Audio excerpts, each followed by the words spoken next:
When people come to me and ask what they should start a YouTube channel about, I give exactly the same answer. A hobby that you're passionate about, something that you have a burning desire to share with the rest of the world. People say, should I make a channel about X or Y or Z?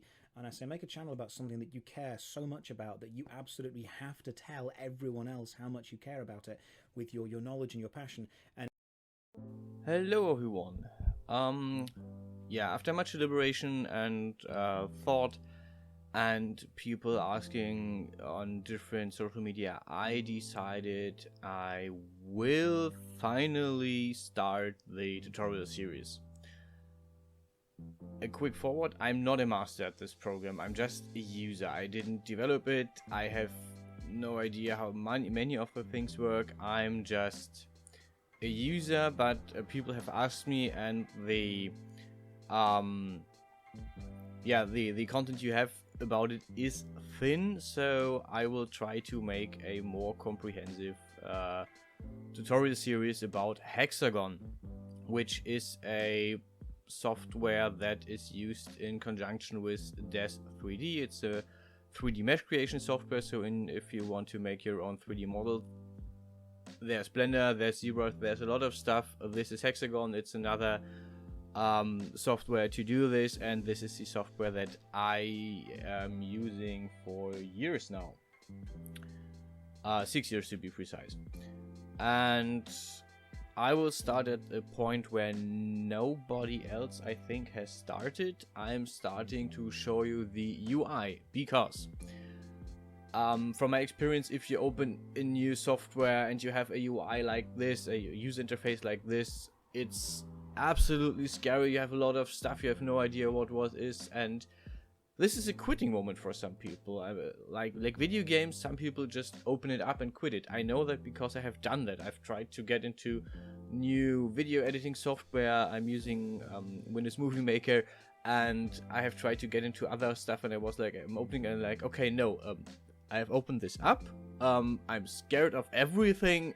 I'll stick with what I know. Same goes for Blender. Actually, I thought about changing to Blender, and I was like, yeah, but Blender is scary. Blender has a lot of stuff. So I'm starting with the UI, and I'm starting right now because I try to keep these not that long. So we will start with the centerpiece, which I'm framing right now. I know I'm not that good at it. We are starting with the centerpiece. These four panels are called your viewport, and they are basically your window into your model. Right now this is empty, and you have a few very simple methods of doing stuff. If you press your middle mouse button, you can just move around a bit. This goes for everything. If you scroll, you can scroll in and out. So basically, a basic movement is scrolling and holding the scroll mouse wheel and moving. Now you see four of this. This can differ. You can have others. This is why we are going down into this corner next. You have the option to change the number of panels you have. Sometimes you have only one, sometimes you have four, sometimes you need three. You need a big one on top and two smaller ones for adjustments. You need this same setup in any way you can think of. You have two. Yeah, you can also I have never used these. You can not use these apparently. I have no idea. What I use sometimes is the view detail. This one here. It's a little magnifying glass, and what you can do is basically just zoom in. It's basically just a zoom. For when you are working on really small details, or when the scroll function just doesn't do you justice, because this happens sometimes.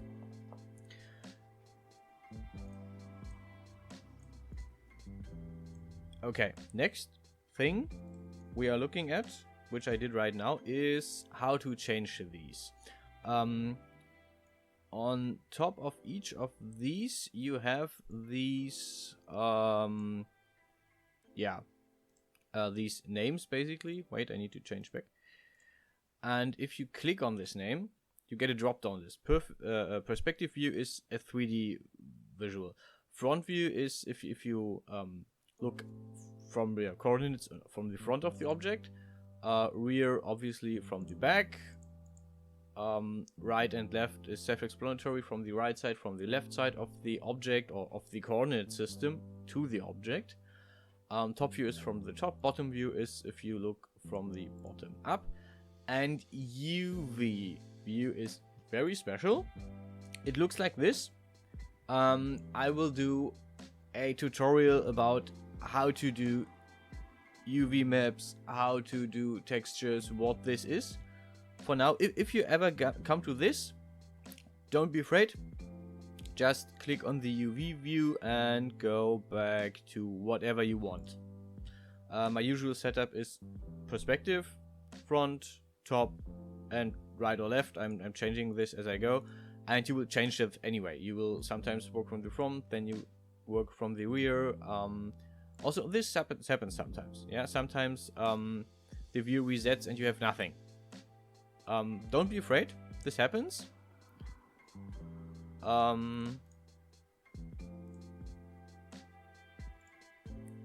Apparently, view all helps a bit with that. It can reset some of these panels, but sadly not all of them.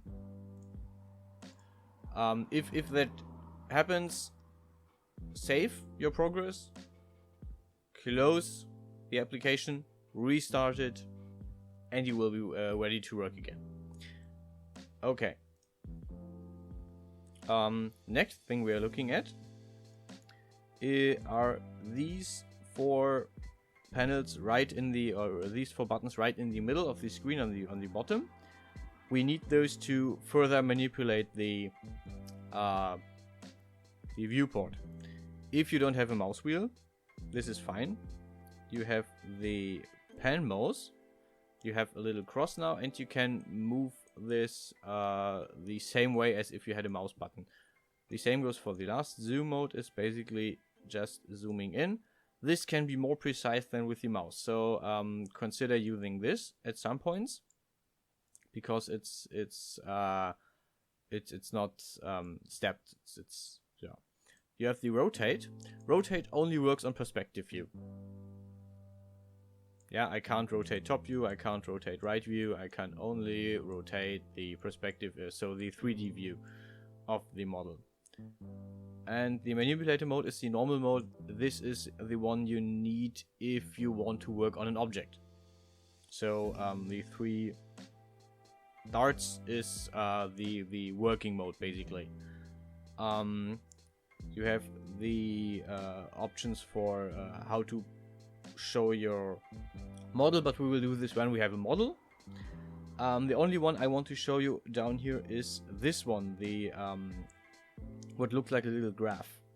Right now I have perspective view, and in perspective view sometimes if I scroll into an object I chose, it gets very, very slow. I can show you later. And if you click this 2 times, you get to an orthographic view. Sometimes you have orthographic view here. This is an alternative to the perspective view. You can rotate this like the perspective view.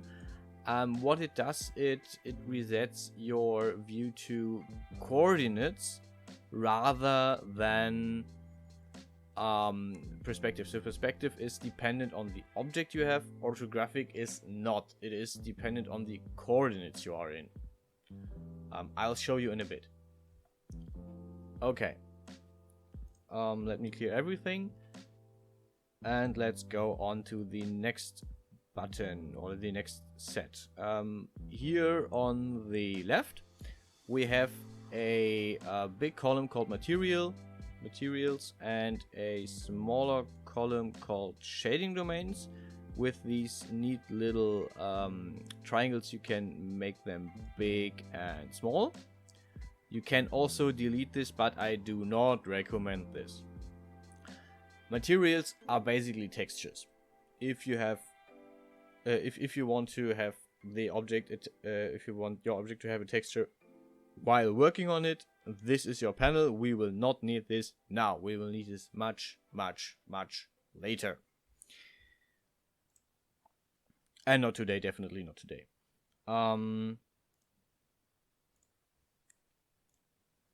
Next up, we have these neat little tools. These are for manipulating your object. With this one, I can, if I have an object, wait, let me, okay. How to make object, we will cover how to make objects in a bit. This is just for demonstration purposes. If you select the arrow, you can move the object. If you have the other, you can rotate it, you can scale it and make it bigger and smaller. And what I usually use is the universal manipulator. It has everything. It has the arrows for moving, it has the cubes for scaling, and it has the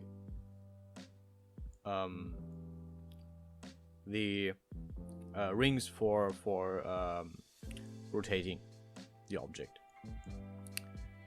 There's two options here, and if you've seen any of my videos, you know this. Selection means it is dependent on what you have selected. World means it is dependent on the coordinates around it. I have no idea what bounding box does, don't ask. The next one is to manipulate your object. Select object means I have the whole object and I can move the whole object. Select faces means I can select one of the many faces my object has and manipulate this by the same means as before. Yeah, I can scale it, I can rotate it, I can translate it, move it. Edges. Edges are these corners, these borders, and the same thing is true. You can move them,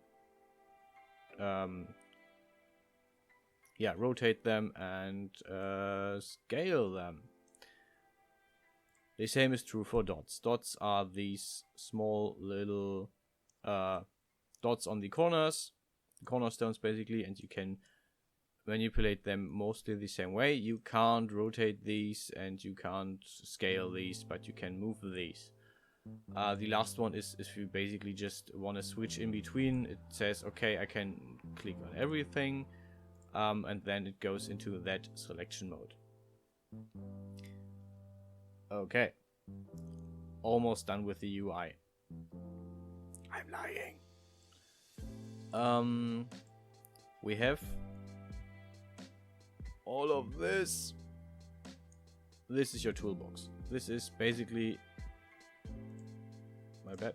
This is your toolbox. You can, with 3D primitives, you can make objects. You can make a sphere. You can make a cylinder. We will get to that next time, because we're already at like 13 minutes and I don't want to access 20 minutes with each of these. Yeah, you can make a lot of different objects with here.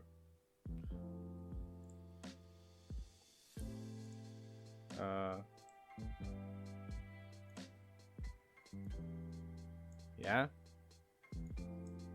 and you can manipulate all of these. Vertex modeling is if you are in your object, you need these tools to manipulate the shape. Lines, we go over all of these. We go over all of this. I know this is a lot. This is your toolbox, basically. This is what you use to shape and manipulate your objects.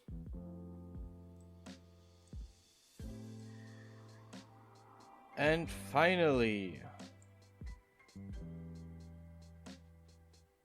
all of this.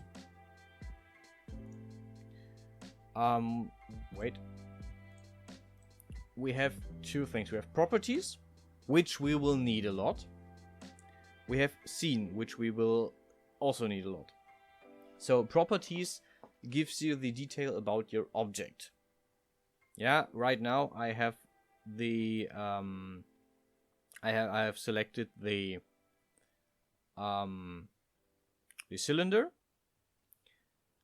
and this property gives me the name of the object. I can change this to cylinder, for example, and as you can see, it is updated in the scene tree. So basically, this is a list of the scene tree down here. This is your scene tree. It's a list of all the objects as well as the parenting of these objects. I will tell you later. The properties panel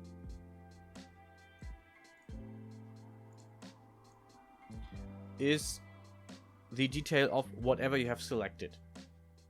Yeah, you can change a lot of different things in here, but this is basically just the informations tab. This tells you about your object. It tells you where it is, it tells you how big it is, it tells you what you can do with it in the moment. This also, properties, is important because this is also the panel that will show you the tool options you have. If you choose any of these tools, properties will tell you what you can do.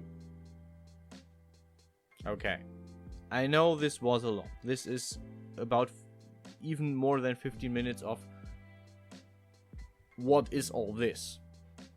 So to recap, we have your window, the viewport in the middle. We have something we don't need. We have the textures and materials. We have object manipulation. I should maybe paint all this.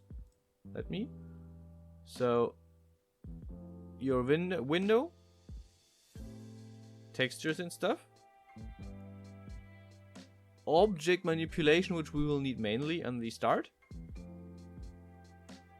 Your toolbox. And details to your scene and your toolbox. So far, 1, 2, 3, 4, 5 things. I know this is a lot. The next video will come up very quickly, not today, but definitely in the next few days. So you can actually start making objects, because this is what you're here for, I guess.